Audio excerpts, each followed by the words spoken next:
Hello viewers of Kritika's Vision. This is part 3, third video of first phase of independence. So we were discussing the various factors which led to the growth of nationalism, national consciousness, patriotism among the Indians after revolt of 1857 and how the various factors by which Britishers brought that unity in India. So role of press. The Indian press played an extremely important role in strengthening national consciousness.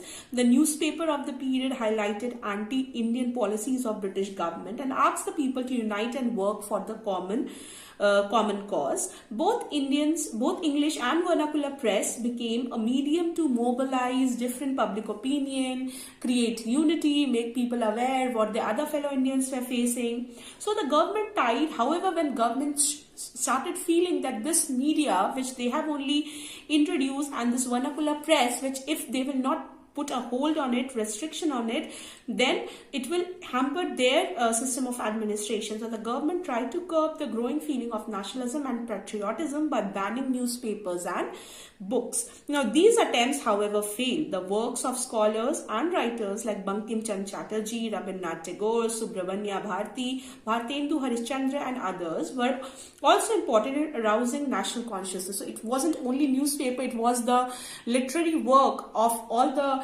literati that I've just introduced.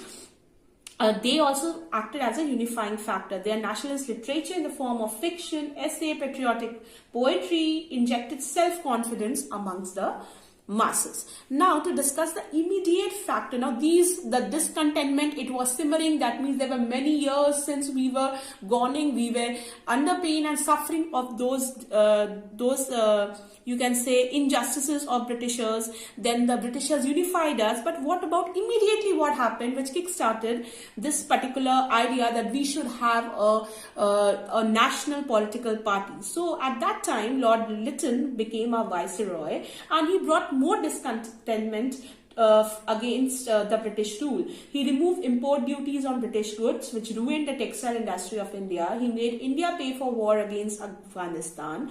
Also, he held an imperial darbar in 1877 for the Queen. Then India was suffering from a famine. So in spite of using that money on Indians, he wasted it on a party, on an imperial darbar.